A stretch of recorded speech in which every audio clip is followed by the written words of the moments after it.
En el mapa, Yabúa apenas aparecía. Un caserío de caminos de tierra, casas de adobe y un barranco donde la gente guardaba las bestias. Pero para quienes vivieron allí en 1961, ese lugar se volvió un punto de inflexión. Llegaron dos hermanos gemelos que prometían alivio, sentido y milagro, Magdalena y Elizar Solés. Traían consigo una bebida, cantos y un repertorio de gestos cuidadosamente ensayados. Según varios testimonios locales y recortes de prensa de la época, al principio fueron recibidos como curanderos. Con el tiempo, su presencia se transformó en algo que la comunidad recuerda como amenaza. ¿Cómo pasó un ofrecimiento de curación a convertirse en un mecanismo de control que dejó heridas profundas? Esa es la pregunta que seguiremos en este episodio. Mi objetivo aquí es reconstruir lo ocurrido en Yabúa a partir de actas judiciales, recortes contemporáneos y testimonios recopilados, y también mostrar cómo esa historia fue amplificada y deformada por la prensa sensacionalista y, más tarde, por la web. No presentaré rumores como hechos. Cuando algo procede de un acta o de un recorte, lo diré. Cuando algo viene de testimonios orales o de archivos secundarios, también lo marcaré. Si te interesa la investigación histórica y los casos reales, suscríbete. En la descripción están las fuentes que cito a lo largo del relato. Tamaulipas, en los primeros años de la década de 1960, era una zona donde el Estado llegaba con cuentagotas a las comunidades rurales. La distancia a la cabecera municipal, la precariedad de los servicios de salud y la persistencia de prácticas sincréticas, mezclas de catolicismo popular, curanderismo indígena y tradiciones regionales, creaban un paisaje donde las promesas de alivio no eran meramente simbólicas, eran una posibilidad real de sobrevivencia para personas sin acceso a clínicas ni a información médica. En ese contexto, la figura del curandero podía ocupar un lugar de autoridad social que, en ausencia de contrapesos institucionales, se vuelve muy poderosa. Los archivos muestran que Magdalena y Elizar presentaron su propuesta como medicina y rito. Atendían a los enfermos, repartían alimentos y ofrecían ceremonias colectivas en torno a una cueva que pronto empezaron a llamar el templo. Varias crónicas contemporáneas, incluido un recorte citado en la prensa extranjera de 1963, describen una bebida ritual, la pócima, que se administraba en pequeñas dosis durante los encuentros. Testigos entrevistados años después dijeron que la pócima producía alteraciones en el ánimo y en la percepción. Algunos de esos testimonios están consignados en actas judiciales y declaraciones ante la policía.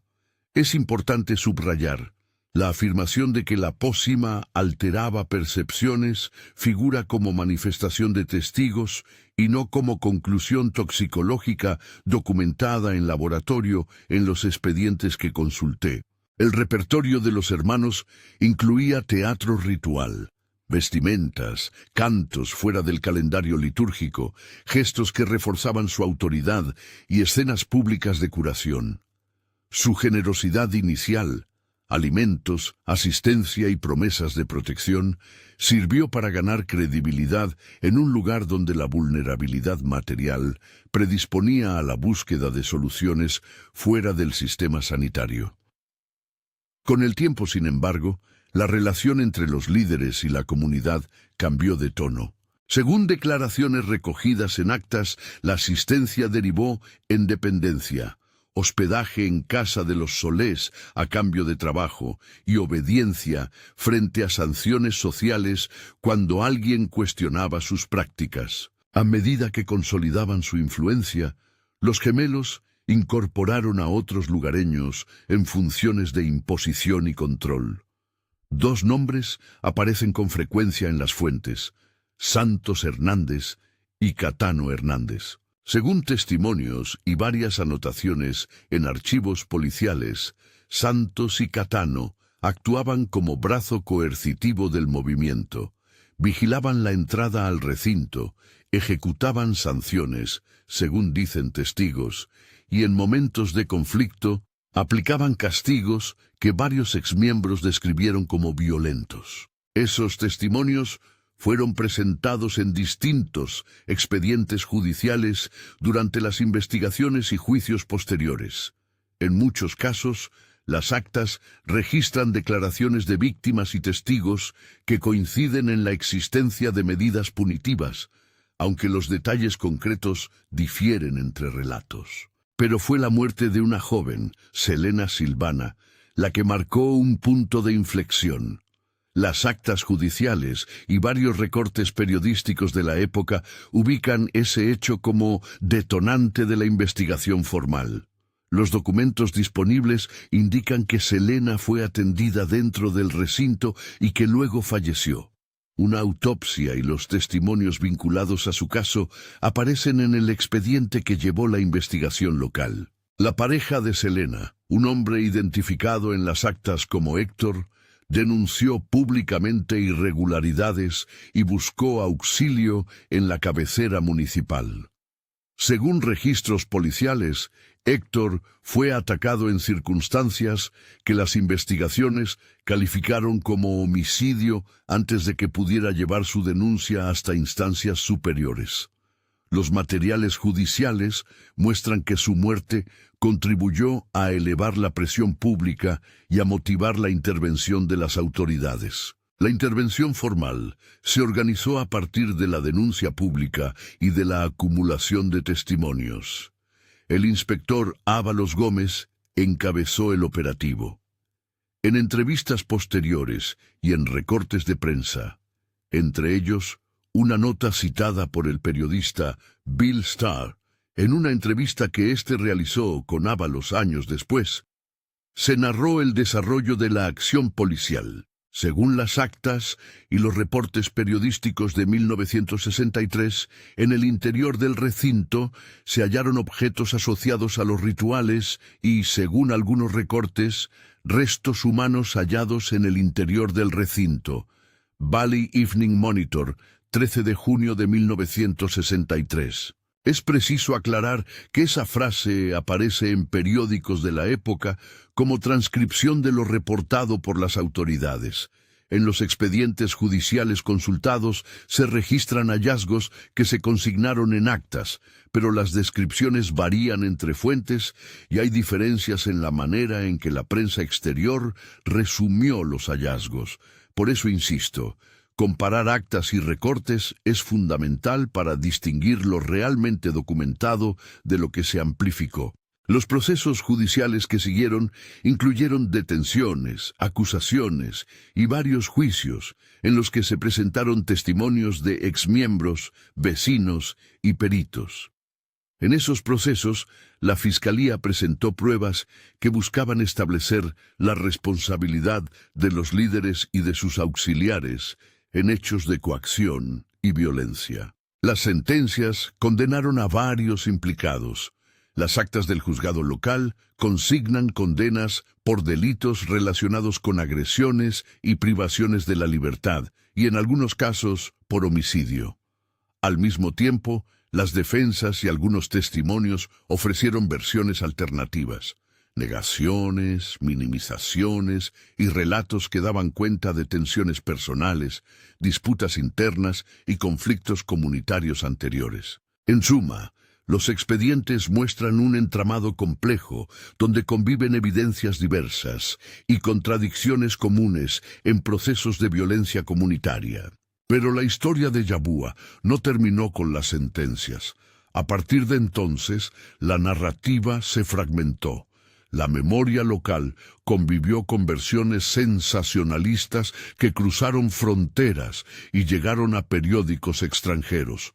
Se empezó a escribir sobre la secta de Yabúa, con términos que buscaban lo exótico y lo terrible. Algunos recortes internacionales privilegiaron imágenes y titulares impactantes sobre el contexto social que había permitido que la influencia de los Solés creciera. En paralelo, con el paso de las décadas, Internet reconfiguró esa memoria. Blogs y redes empezaron a reciclar fragmentos de antiguos recortes, a mezclar nombres, a alterar topónimos y a presentar la historia como un relato de monstruosidades continuas. En muchos casos, los errores son tangibles.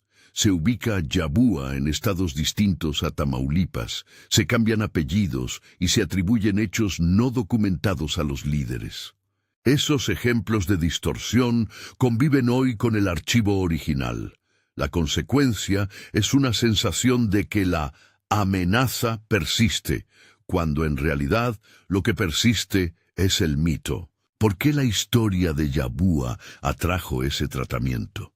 Parte de la explicación está en los elementos simbólicos que la historia ofrece.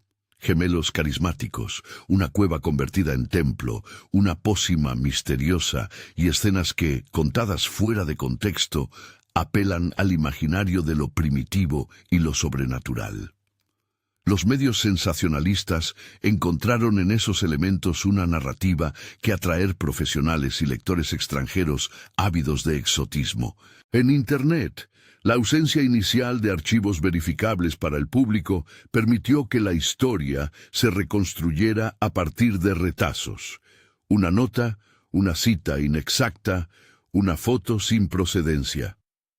Así, pequeñas imprecisiones se amplificaron hasta convertirse en versiones firmes que circulan con autoridad aparente.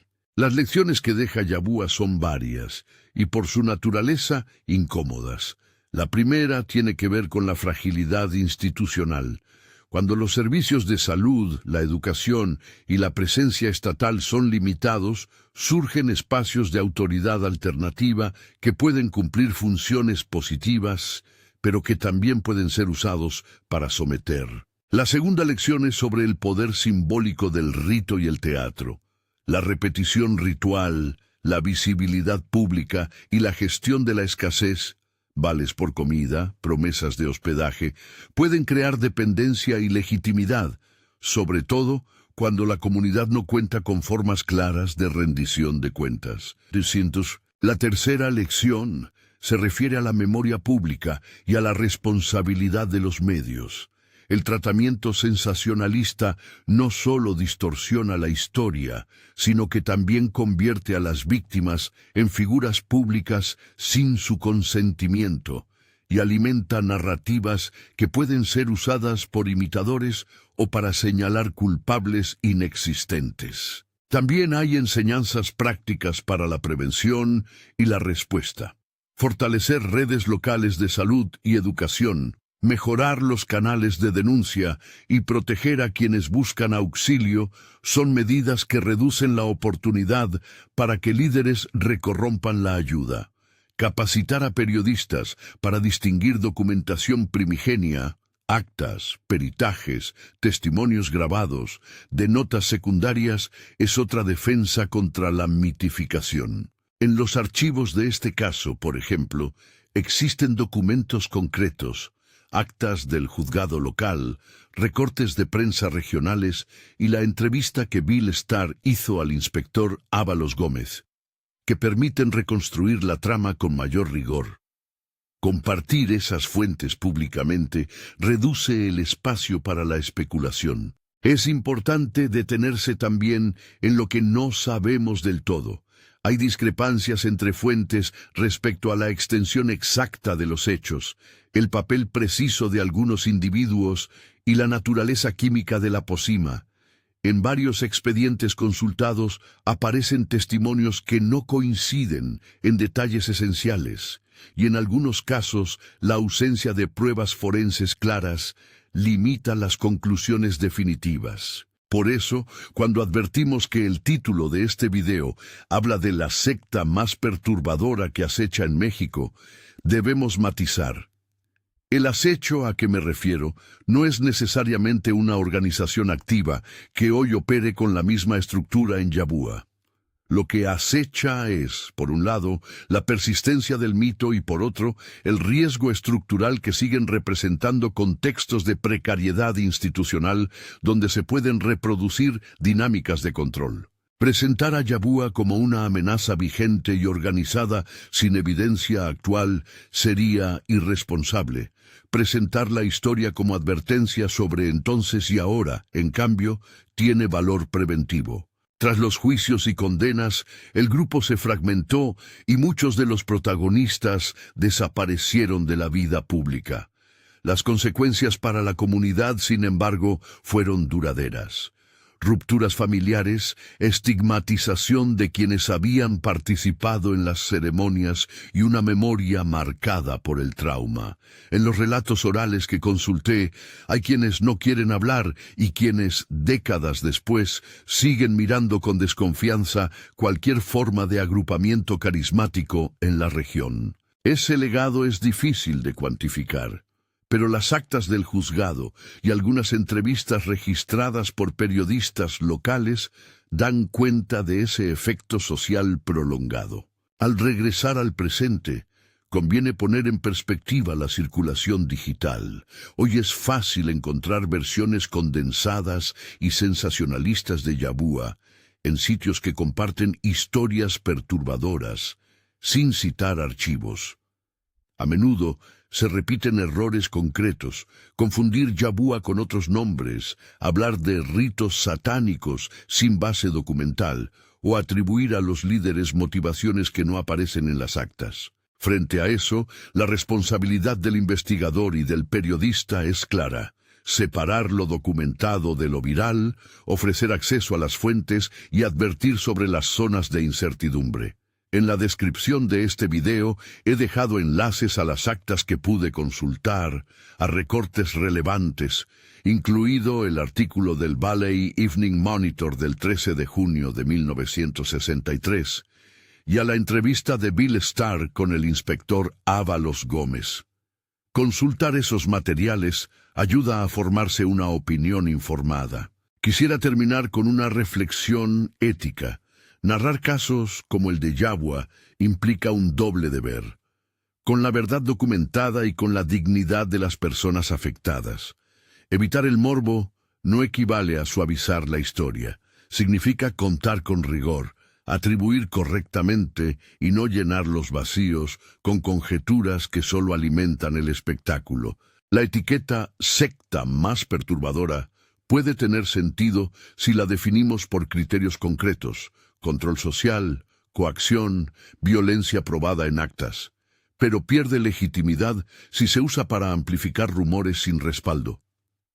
En el caso de Yabúa, la evidencia apuntó a prácticas de control y a hechos judicialmente sancionados. Eso justifica la gravedad con que miramos el episodio. Lo que no está justificado es presentar esa historia como una presencia activa y organizada en el presente sin pruebas. Si quieres revisar por ti mismo los documentos, en la descripción encontrarás los enlaces a los recortes originales que menciono, a las actas del juzgado local y a las entrevistas relevantes. También he incluido una breve guía con fechas y una lista de fuentes primarias que utilicé para este episodio. Suscríbete para seguir con investigaciones que buscan separar archivo de mito y que hablan de cómo las sociedades vulnerables pueden protegerse frente a liderazgos que, en nombre de la ayuda, terminan imponiendo control. La historia de Yabúa nos recuerda que la línea entre fe y abuso puede ser delgada cuando falla la protección colectiva. Nos interpela sobre qué tanto estamos dispuestos a entender las raíces sociales del abuso y a fortalecer las instituciones que eviten que la dependencia se transforme en coerción. Y nos exige, como público y como medios, cuidado al contar historias. No solamente por respeto a las víctimas, sino para que la memoria no se convierta en un arma que perpetúe errores y miedos.